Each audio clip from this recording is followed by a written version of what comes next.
હાલો આજે આપણે બનાવવાનું છે છોલે ભટુરે. તે છોલે ભટુરે બનાવવા માટે આપણે છોલે ચણાને પલાળી દીધા હતા. તો આપણે હવે આને બાફવા મૂકીશું. બાફવા મૂકવા માટે આપણે કુકર લઈશું. એમાં આપણે ચણા આપણે એમાં નાખીશું 2 ગ્લાસ પાણી. 2 ગ્લાસ પાણી નાખીશું.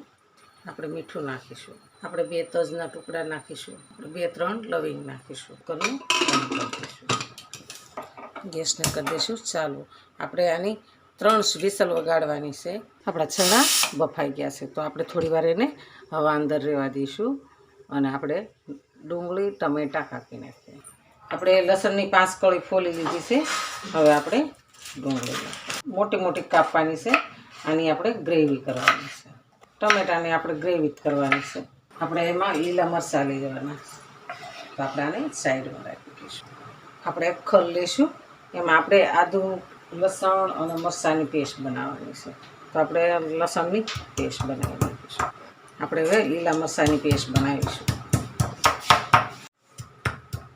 આપણે એમાં આદુનો ટુકડો નાખ્યો એને આપણે કાપી દઈશું. આપણે ચણા બફાઈ ગયા છે તો આપણે એને કોરા કરી લઈશું. આપણે ટમેટા ડુંગળીની ગ્રેવી કરીશું. આપણે હવે વઘાર કરીશું. આપણે તેલ ગરમ થઈ ગયું છે એમાં લસણની પેસ્ટ નાખીશું. આપણે એની અંદર આદુ લસણની પેસ્ટ નાખીશું. આપણે એને સારી રીતે સાતરી લઈશું. ગેસને આપણે ધીમો કરી દઈશું. આપણે મીઠા લીમડાની આપણે ફરીવાર એને હલાવી લઈશું. આપણે એમાં નાખીશું ડુંગળીની ગ્રેવી. આપણે એમાં નાખીશું લાલ મરચું. ડુંગળીની ગ્રેવી આરે આપણે લાલ મરચાંને સાતરી લેવાનું છે. એનાથી કલર સારો આવે. આપણે એમાં નાખીશું ટમેટાની ગ્રેવી.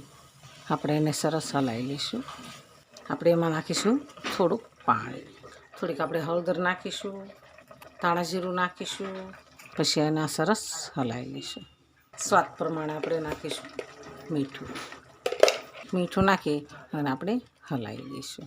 હવે આપણે એને ઢાંકી દઈશું. તેલ આપણું બહાર આવી જાય ને ત્યાં સુધી આપણે ઢાંકી દેવાનું છે. આપણે એને સરસ ઢાંકી દઈશું. આપણે તેલ બહાર આવી ગયું છે. આપણે એમાં નાખીશું છોલે નાખી અને આપણે હલાવી લેવાનું છે.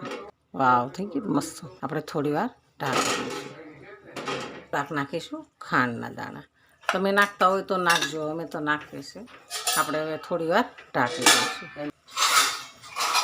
આપણું શાક સરસ છોલે ભટુરે તૈયાર છે. તો હાલો ખાવા. જો અમારો વિડીયો ગમે તો લાઈક શેર અને સબસ્ક્રાઈબ કરી દેજો. રાધે રાધે.